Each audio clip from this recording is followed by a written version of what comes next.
अस्मिन् गंगा किनारे वयम सर्वेपि छात्राः अत्र उपस्थिताः। मैं आपके मध्य में परिचय कराना चाहूँगा। आप स्वामी नित्यानंद जी आज हमारे मध्य में स्वागत है। जोरदार तालियों से सभी छात्र उनका हार्दिक स्वागत, अभिनंदन। आपका आशीर्वाद आज हम सभी छात्रों को यहाँ मिल रहा है। मित्रों, आप स्वामी जी महानिर्वाणी अखाड़े के महामंडलेश्वर हैं। आपके ज्ञान के प्रभाव में आकर, आपकी अपार शक्ति के प्रभाव में आकर आज इस भारतवर्ष में ही नहीं अपितु पूरे संसार में हजारों युवाओं ने अपना जीवन संन्यास ग्रहण कर हम छात्रों को, हम देशभक्तों को, हम सभी युवाओं को दिया है। मित्रों, आप स्वामी जी, आपके लगभग हजारों युवा सन्यासी अनेक अनेक प्रकल्पों के माध्यम से हम पूरे देश की, राष्ट्र की सेवा करने में लगे हैं। मित्रों, एक मैं परिचय कराना चाहूंगा। ऐसे ही हमारे मध्य में स्वामी तुर्यानंद जी महाराज उपस्थित हैं। जोरदार तालियों से आपका हार्दिक स्वागत, अभिनंदन। मित्रों, स्वामी तुर्यानंद जी ने युवावस्था में ही संन्यास लिया और आप यूनिवर्सिटी ऑफ मैं स्वामी तुर्यानंद जी से निवेदन करूंगा कि वो स्वामी नित्यानंद जी का परिचय हम सबके माध्यम बीच में रखें। नित्यानंदम, स्वामी जी का परिचय देना तो किसी के लिए संभव कार्य है ही नहीं। मैं कुछ पंक्तियों में केवल इतना बता सकता हूँ कि स्वामी जी के संरक्षण में, स्वामी जी की देखरेख में हमारा मिशन जो है क्या क्या कार्य कर रहा है सनातन धर्म के लिए, हिंदू धर्म की सेवा के लिए। स्वामी जी का जीवन और स्वामी जी के सभी सन्यासियों का, सभी संस्था और संगठनों का जीवन किस तरह से समर्पित है। तो स्वामी जी के संरक्षण में 1200 से भी ज़्यादा शहरों में, दुनिया भर में नित्यानंद ध्यानपीठम के केंद्र हैं। विश्व भर से लाखों करोड़ों भक्त लोग स्वामी जी के जो हैं प्रतिदिन स्वामी जी का सत्संग सुनते हैं। स्वामी जी यूट्यूब और इंटरनेट पे सुने जाने वाले दुनिया के सबसे प्रचलित, सबसे प्रसिद्ध गुरु हैं। दुनिया में सबसे ज़्यादा लोग इंटरनेट पे और यूट्यूब पे अगर किसी को सुनते हैं, किसी गुरु को फॉलो करते हैं, तो वो स्वामी जी परमहंस नित्यानंद जी को ही फॉलो करते हैं। तो आज का जो युवा वर्ग है, जैसे आप सभी लोग युवा हैं, आज का जो युवा वर्ग है, चाहे भारत का हो, चाहे विश्व में भारत के बाहर हो, वो सभी लोग स्वामी जी से सबसे ज़्यादा आत्मीयता रखते हैं, स्वामी जी की सबसे ज़्यादा सीख प्राप्त करते हैं और अपना जीवन सुधार रहे हैं। स्वामी जी का जो मुख्य संदेश है युवाओं के लिए वो है जीवन मुक्त जीवन जीना। तो इसी प्रकार से और भी सनातन धर्म की अनेक सेवाएं स्वामी जी के द्वारा हो रही हैं। हमारे भारत में कई मंदिर हैं, अनेक आश्रम हैं। बेंगलोर में स्थित स्वामी जी का नित्यानंद ध्यानपीठम हेडक्वार्टर से स्थित है। हैदराबाद, तमिलनाडु, वाराणसी, अनेक जगह आश्रम और केंद्र हैं। और हरिद्वार में भी बहुत ही शीघ्र स्वामी जी का आश्रम बनेगा। और आप सभी लोग स्वामी जी का सत्संग प्राप्त करिए और आनंद लीजिए। धन्यवाद।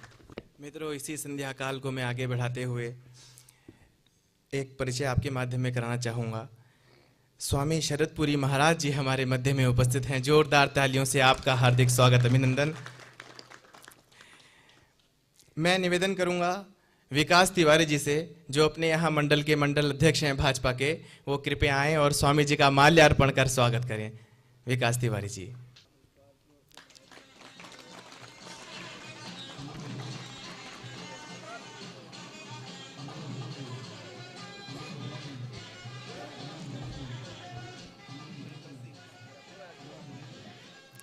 अस्मिन् क्रमे अहम् आह्वानं करोमि। संजय चौहान जी अस्माकं मध्ये उपस्थिताः सन्ति। ते कृपया आगच्छतु, वन्दन् माल्यार्पण कृत्वा स्वामी महोदयानां स्वागतं कुर्वन्तु। संजय चौहान जी।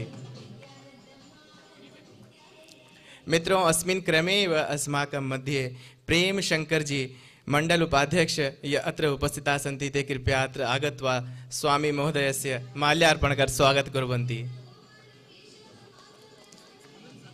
सदाशिव समारंभां शंकराचार्य मध्यमाम् अस्मदाचार्य पर्यन्तां वन्दे गुरु परंपराम्।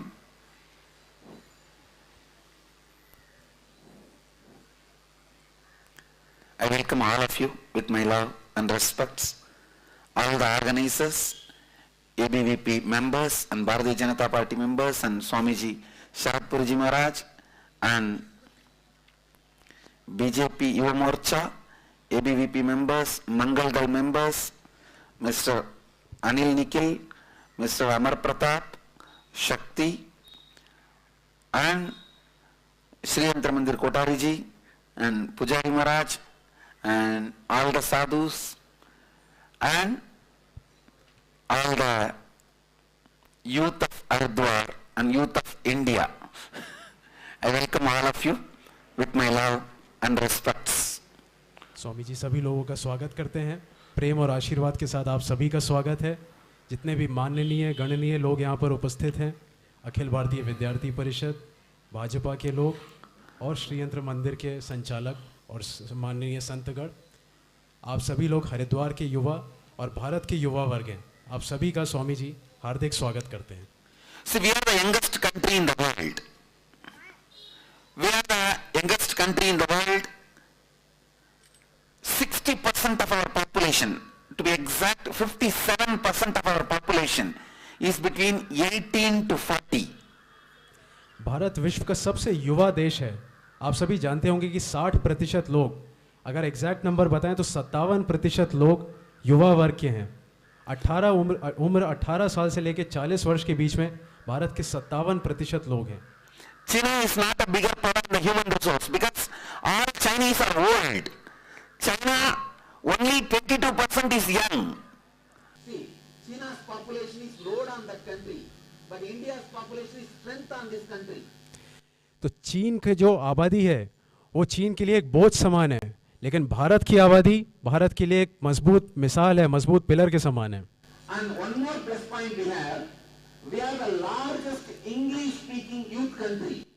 और एक और जो बहुत बड़ी शक्ति भारत के पास है, हम दुनिया में सबसे ज्यादा अंग्रेजी भाषा जानने वाले राष्ट्र हैं। See, I am not supporting English. Knowingly or unknowingly, this has become international language. मैं अंग्रेजी का समर्थन नहीं कर रहा हूँ, लेकिन जानते हुए या ना जानते हुए ऐसा अब तथ्य बन चुका है। अब हम अंग्रेजी जानते हैं। The Indian youth is the most powerful group on the planet Earth. Bharatiya Yuva वर्ग जो है वो विश्व का सबसे ताकतवर युवा वर्ग है। The next, after the 20 years, after 2025, 2030, the world is going to be decided by Indian youth. तो सन 2030 के बाद ये देश है वो सभी निर्भर है कि उनमें जो युवा लोग जो आते हैं बाहर से उनके ऊपर निर्भर है। See, the whole America's 10% of the tax is paid by 1% of we immigrants. पूरे अमेरिका का 10% टैक्स जो आता है वो 1% भारतीय लोग जो वहां जाकर बसे हैं उनके द्वारा आता है। London, 22% of the UK's tax is paid by 2% of Indians who are living there. इसी प्रकार से लंदन यानी कि इंग्लैंड में 22% टैक्स जो वहां आता है वो 2% भारतीय जो वहां बसे हुए हैं उनके द्वारा आता है। One, Western countries are dependent on the immigrants. पहली चीज पाश्चात्य के देश पूरी तरह से जो वहां पे आबादी आती है उन पे निर्धारित है। That is why in the Western countries in politics, our people, Indian youth have started shining. इसीलिए पाश्चात्य देशों की आप राजनीति भी देखो तो वहां पे भी भारतीय युवा वर्ग आगे बढ़कर आ रहा है। Second thing, no country has so much of youth to supply to the whole world. किसी भी दुनिया के राष्ट्र के पास इतना युवा वर्ग नहीं है जो विश्व को दे सके। China doesn't have youngsters to supply to the whole world. China के पास युवा वर्ग नहीं है जो देश को पूरे विश्व को दिया जा सके। So the decision makers of the world is going to be Indian youth. तो पूरे विश्व में जो लोग निर्णय लेने वाले हैं वो भारत के युवा वर्ग के होने वाले हैं। That is why the Western countries are spending $600 billion a year to destroy all of you by brainwashing you through media. इसीलिए जो पाश्चात्य देश हैं वो प्रति वर्ष $600 बिलियन खर्च कर रहे हैं ताकि हम लोग को ब्रेन वॉश किया जा सके और गलत चीजें मीडिया के द्वारा सिखा के बर्बाद किया जा सके। Through the cinema, through the media, through the print media, through every channel, they are trying to brainwash us because you are going to be the decision makers in next 25 years. अगले 25 वर्षों के अंदर अंदर आप सभी लोग जो है निर्णयकर्ता बनने वाले हैं। इसीलिए पाश्चात्य देश प्रिंट मीडिया हो चाहे टेलीविजन मीडिया हो चाहे सिनेमा हो इन सब के द्वारा आपको दुष्प्रचार करके भ्रमित कर रहे हैं। See, you are not going to be just power in India because so much of human beings we are supplying to the whole world. You are all going to be the power center in many countries as the decision makers. तो आप सभी लोग केवल भारतवर्ष में ही ताकत का केंद्र नहीं होंगे, आप पूरे विश्व में ताकत का केंद्र होने वाले हैं, क्योंकि भारत के ही युवा वर्ग जगह जगह जाकर बस रहे हैं। That is why they are constantly brainwashing you, how you should dress, how you should have haircut, how you should think, how you should speak. In every way they are trying to penetrate their ideas into your system. इसीलिए पाश्चात्य के देश हर प्रकार से आपके अंदर अपने विचारों को डाल रहे हैं, किस प्रकार से आपको कपड़े पहनने चाहिए, किस प्रकार से आपको बाल कटाने चाहिए, किस प्रकार से आपको संगीत सुनना चाहिए। हर आइडिया जो है, हर विचार जो है, पाश्चात्य के देश आपको गुमराह करने के लिए दे रहे हैं। There are many multinational companies, especially the idea-based companies, like a media-based, ideological spreading companies. They are doing business in this country for loss. तो कई सारी ऐसी कंपनियां हैं पाश्चात्य देशों की जो नुकसान उठाने के बाद भी वो बिजनेस कर रही है, क्योंकि उनका कार्य यही है कि अपने जो विचार हैं उनको आपके अंदर पहुंचाएं और भ्रमित करें। They are not bothered about immediate income, but they are bothered about brainwashing a huge future of the world and taking you away from the Bharat culture. इन कंपनियों का उद्देश्य ये नहीं है कि वो प्रॉफिट कमाएं या वो लाभ कमाएं, इनका उद्देश्य है कि आपको पूरी तरह से ब्रेन वॉश कर दें और जो भारतीय संस्कृति है उससे दूर ले जाएं। See, they know whether they want it or not, the future is going to be in your hands, the Indian youth. तो ये कंपनियां जानती हैं कि अगर वो चाहें या ना चाहें वो कुछ नहीं कर सकते, भविष्य जो है वो भारतीय युवा वर्ग के ही हाथ में होने वाला है। So please understand, the one and only thing you need to understand is don't become prey for their conspiracy. तो केवल एक बात जो आपको समझनी चाहिए वो ये है कि आप इन कंपनियों का शिकार ना बने, इनकी जो कॉन्स्पिरेसी है, जो दुष्प्रचार है, उसका शिकार ना बने। See, mainly what they are trying to give you, their lifestyle full of depression, drug and naturally death, suicide. ये कंपनियां आपको क्या दे रही हैं? अगर आप देखें तो ये आपको अपनी जीवन शैली देना चाह रही हैं, और उनकी जीवन शैली किस पर आधारित है? डिप्रेशन, ड्रग्स, और उससे क्या होता है? आत्महत्या। See, in US, 66% of the population takes every day some or other psychiatric drug. America की बात करें तो वहां पे 66% जो उनकी आबादी है वो प्रतिदिन कोई ना कोई प्रकार का ड्रग अवश्य लेती है। See, from morning waking up to night sleeping, they have to take some drug, psychiatric pill. Only then they can sleep. That kind of population, 66%. तो 66% अमेरिका की आबादी ऐसी हो चुकी है कि सुबह से लेकर रात के बीच में उनको किसी न किसी एक प्रकार का मनोवैज्ञानिक ड्रग यानी कि दवा लेने की आवश्यकता जरूरी हो चुकी है। They are only a 400-year-old civilization. ये केवल 400 साल पुरानी सभ्यता है। And already it is collapsing. The amount of depression, the amount of addiction, the whole civilization is collapsing. और इतने कम समय में ही पूरा जो सभ्यता है, पूरा सिविलाइजेशन वो ऑलरेडी टूटने की कगार पर आ चुका है। डिप्रेशन हो चाहे को, उन सब चीजों के कारण वो पहले से ही टूट रहे हैं। अब When I see, we bought a property in Los Angeles, to build an ashram. That street was named as a historic route. I asked why. They said, "Oh, this road is 90 years old, so it is historic road." तो हमने Los Angeles में एक property ली थी आश्रम बनाने के लिए। उस रोड का नाम था हिस्टोरिक रोड। तो स्वामी जी ने जब पूछा कि इस रोड का नाम हिस्टोरिक रोड क्यों है, तो उन्होंने कहा, अरे ये मार्ग जो है 90 साल पुराना है, इसीलिए इसका नाम हिस्टोरिक रोड रखा है। In our India, go to any ashram or any temple, if anything is less than 1,000-year-old, we don't even look at it. और हमारे भारत में एक तरफ आप जाइए, किसी भी आश्रम में जाइए, किसी भी मार्ग पर जाइए, कोई भी चीज 1000 वर्ष से पुरानी हो तो हम दोबारा देखते भी नहीं है। Understand, they are 400-year-old failing civilization. We are 10,000-year-old still alive living civilization. तो ये बात समझिए, अमेरिका जो है 400 साल पुराना टूटता हुआ गिरता हुआ सभ्यता है, जबकि एक तरफ हम 10,000 साल पुरानी जीवित जागृत सभ्यताएं। There are 49 civilizations, 5,000 year old.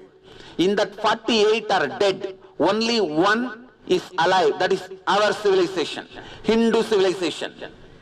विश्व में केवल 49 ऐसी सभ्यताएं हुई हैं जो 5,000 वर्ष से ज्यादा पुरानी हैं। उन 49 में से 48 सभ्यताएं पहले ही से ही नष्ट हो चुकी हैं। केवल एक सभ्यता जो अभी भी जीवित है, अभी भी जागृत है, वो हमारी भारतीय सभ्यता है। See the land you are sitting exactly this Kankal. We know for sure at least last 10,000 years human beings are living here. The Daksha Prajapati's kingdom. At least 10,000 years of record we have, human beings are living here. आज भी जिस भूमि पर आप बैठे हैं, ये कनखल की भूमि, हमारे पास इसके स्पष्ट प्रमाण हैं कि ये कम से कम 10,000 वर्ष प्राचीन जगह है। दक्ष प्रजापति की जो पूरी किंगडम थी, जो पूरा साम्राज्य था, वो इसी जगह पर आधारित था। What can we learn from them? What can they teach to us? हम उनसे क्या सीख सकते हैं? उनके पास है क्या जो हमें वो सिखाएं हैं? So, whatever they are trying to teach us is same. If we learn their mental setup, we will get the same death, drug and depression, 3D.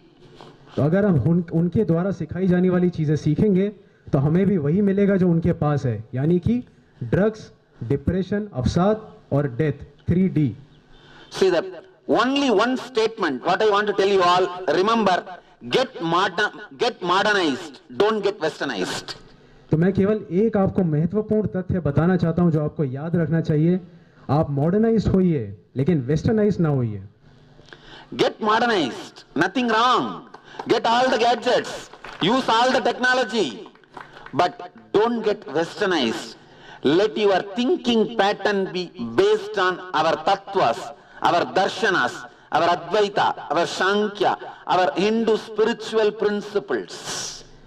तो मॉडर्नाइज बनने में कोई भी नुकसान नहीं है। आप सारे लेटेस्ट गैजेट्स हैं, टेक्नोलॉजी है, उसका प्रयोग करिए, लेकिन जो आपकी थिंकिंग है, जो आपके विचार हैं, सोचने की शक्ति है, उनको भारतीय शास्त्रों, भारतीय दर्शन, सांख्य और इन सब पर ही आधारित रखिए।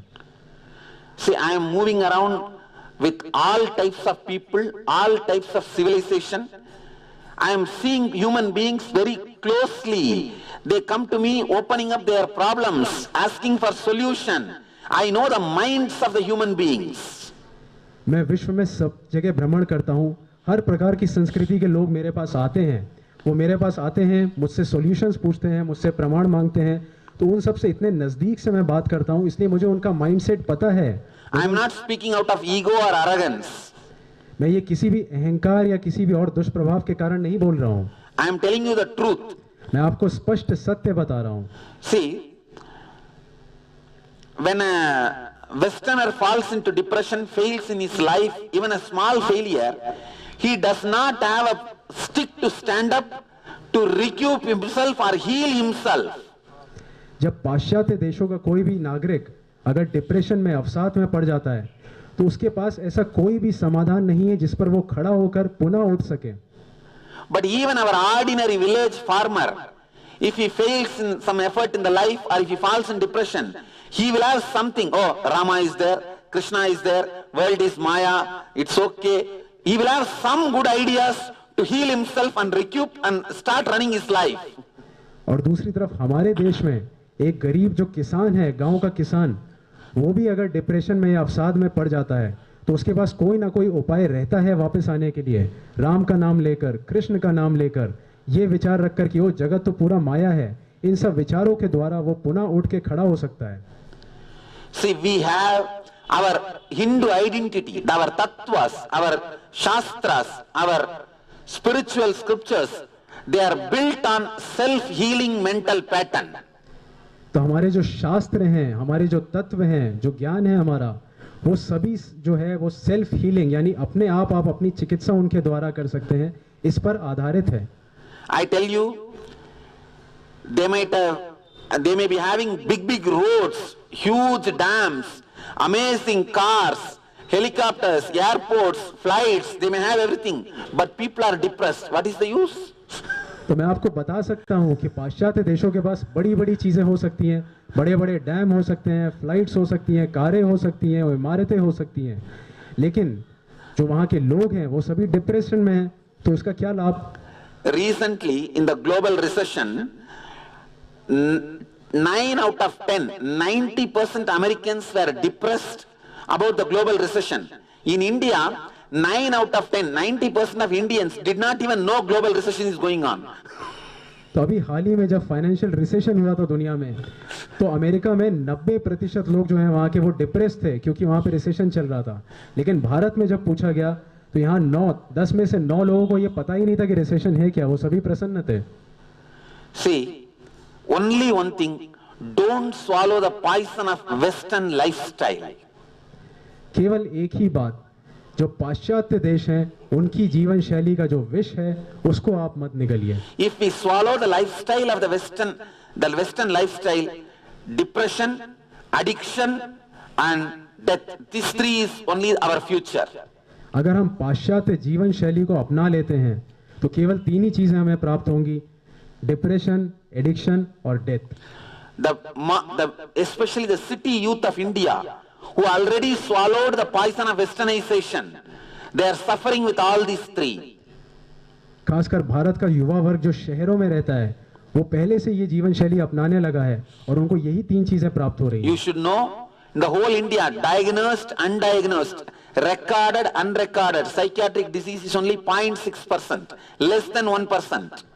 तो आपको पता होना चाहिए कि भारत में जितनी भी साइकियाट्रिक यानी कि मनोवैज्ञानिक जो बीमारियां हैं वो रिकॉर्डेड और अनरिकॉर्डेड सब कुछ मिलाकर केवल 0.6%, 1% से भी कम है।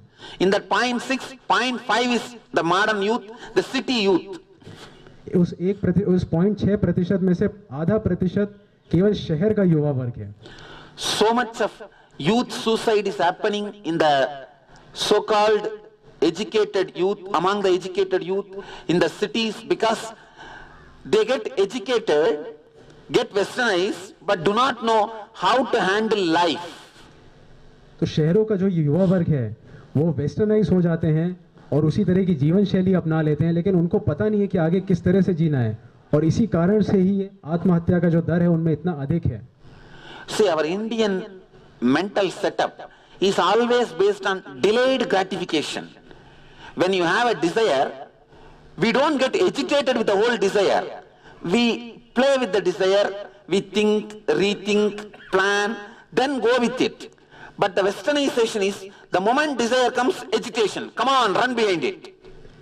तो भारतीयों का जो माइंडसेट है, जो हमारी विचारधारा है, वो डिलेड ग्रेटिफिकेशन यानी कि आराम से सोच विचार के बाद में निर्णय की है। तो हम जो हमारी इच्छाएं होती हैं उन पे उस समय एजिटेशन नहीं लाते हैं, तुरंत उत्साहित नहीं हो जाते हैं। जबकि पाश्चात्य के जो देश हैं उनमें अगर इच्छाएं जागृत होती हैं तो वो उसी समय एजिटेट हो जाते हैं, वो उनमें अत्यंत उत्साह आ जाता है और इसी कारण से वो डिप्रेशन में चले जाते हैं। See, I am not saying desires are wrong. All I am saying is have enough energy and maturity to handle your desires. मैं ऐसा नहीं कह रहा हूँ कि इच्छा करना गलत है, लेकिन इच्छाओं के साथ में आप में इतनी ऊर्जा होनी चाहिए, इतनी समझ होनी चाहिए कि आप उनको पूरा कर सकें। So essence, what I wanted to tell you all today is, you can get modernized, don't get westernized. आज जो मैं आपको संदेश देना चाहता हूँ उसका सार यही है कि आप सभी लोग मॉडर्नाइज्ड होइए, लेकिन वेस्टर्नाइज्ड मत होइए। So, just like how you study in your life to be an engineer, to be a doctor, to be a lawyer, whatever you want to do in your life, in your profession, how you are studying, same way, to live your life, study at least few months in your life.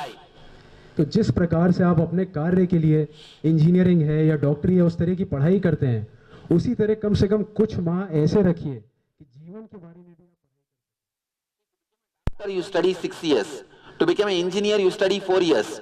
To become a lawyer, you study 5 years. To live your life, at least study 3 months. तो doctor बनने के लिए आप 6 वर्ष की पढ़ाई करते हैं, इंजीनियर बनने के लिए 4 वर्ष की पढ़ाई करते हैं, इसी प्रकार लॉयर बनने के लिए पढ़ाई करते हैं 5 वर्ष की। तो कम से कम अपना जीवन किस प्रकार से जीना है, इसके लिए 3 महीने की पढ़ाई आपको भी करनी चाहिए। We are offering a course in our university. We have a university in US. Through that university, we are offering a course, just 3 months course, to make decisions in the life, to have emotional quotient and spiritual quotient. हमारी एक university है जो US में है, तो उस university के द्वारा हम एक 3 महीने का कोर्स ऑफर कर रहे हैं युवा वर्ग के लिए और सभी के लिए कि किस प्रकार से जीवन को जीना चाहिए, जीवन में क्या क्या पद्धतियाँ आपके कार्य आएंगी, वो सब सीख सकें आप। For Indians, we are giving the program completely free, including the food, stay, the clothes and the education syllabus and the whole 3 months class. We are giving completely free for Indian youth. Bharatiya Yuva वर्ग के लिए ये course जो है पूरी तरह से निःशुल्क है। उनका रहना, खाना, वस्त्र आदि जितनी भी जिम्मेदारियां हैं वो सारी की सारी निःशुल्क संस्था की तरफ से हैं। You see, we are offering this program specially because the Indian youth, they are getting all the resources now in their hand, but they are not knowing how to live their life blissfully. तो हम ये course इसलिए कर रहे हैं क्योंकि आज का जो भारतीय युवा वर्ग है उसके पास सारे संसाधन हैं, सारे रिसोर्सेस हैं, लेकिन उसको ये नहीं पता है कि किस प्रकार अपना जीवन आनंद के साथ बिताया जा सके। This whole 3 months is all about emotional balancing. तो ये 3 महीने पूरे के पूरे इसीलिए कि आप किस तरह अपना इमोशनल बैलेंस रख सकें। Emotional balancing and decision making. Emotional balance और साथ में निर्णय लेने की क्षमता। See, in whatever field you want to excel, you need emotional balance and decision making. तो किसी भी क्षेत्र में अगर आप आगे बढ़ना चाहें तो ये दो आपको चाहिए ही। आप मानसिक रूप से सुदृढ़ हो और निर्णय लेने में सक्षम हो। If you are an Indian citizen, if you show the proof that you are an Indian citizen by voter ID or something, this 3-month course is free for you. तो अगर आप भारत के नागरिक हैं, अगर आपके पास वोटर्स आईडी या कोई भी ऐसा आईडी है जिससे आप दिखा सकें आप भारतीय नागरिक हैं, तो ये कोर्स आपके लिए पूरी तरह से निःशुल्क है। Please use this opportunity to learn emotional balancing and decision making. तो इस अवसर का आप लोग लाभ उठाइए। इमोशनल बैलेंसिंग और निर्णय लेने की क्षमता ये सीखने के लिए। It is completely based on the Hindu Advaita Vedanta. ये कोर्स पूरी तरह से हिंदू अद्वैत सिद्धांत के ऊपर आधारित है। And leadership. और नेतृत्व क्षमता। It is based on the teachings of Swami Vivekananda. इसमें स्वामी विवेकानंद की शिक्षाएं भी हैं। You can become a doctor, engineer or a politician or a leader in any field. This course will teach you how to be a leader successfully. तो आप doctor, engineer, राजनेता कुछ भी बन सकते हैं। इस कोर्स के द्वारा आप सीखेंगे कि किस प्रकार से अपने उस क्षेत्र में आप सफलता प्राप्त करें। Mainly I am working among the Indian youth to raise themselves to a higher state of consciousness and not to become a victim of the Western conspiracy. मैं मुख्य रूप से भारत के युवा वर्ग के साथ कार्य कर रहा हूं ताकि उनकी जो चेतनता है उसको उच्च स्तर तक उठा सकूं और वो पाश्चात्य संस्कृति के शिकार ना बने। So I request all of you and I conclude my message with this one statement: get modernized but don't get westernized. तो मैं आप सबसे फिर से अनुरोध करता हूं और मैं अपना आज का भाषण समाप्त करूंगा इसी एक स्टेटमेंट, इसी एक पंक्ति के साथ कि आप सभी लोग मॉडर्नाइज तो होइए लेकिन वेस्टर्नाइज ना होइए। So soon if we start the ashram in Haridwar, we will offer the course in Haridwar also. तो बहुत ही शीघ्र हम जब हरिद्वार का आश्रम शुरू करेंगे ये कोर्स हम हरिद्वार में भी उपलब्ध कराएंगे। धन्यवाद। I thank you all for being here. My blessings to all of you. Be blissful. मैं आप सभी का धन्यवाद देता हूं यहाँ आने के लिए। आप सभी को मेरा आशीर्वाद है। आनंद में रहिए। Let you all achieve, experience, live, express, radiate, share and explode in eternal bliss. Nityananda. Nityananda Dhyanapitham, Nityananda Nagar, off Mysore Road, Bidadi, Bengaluru. Phone 08027279999. www.nityananda.org. www.youtube.com/Life Bliss Foundation.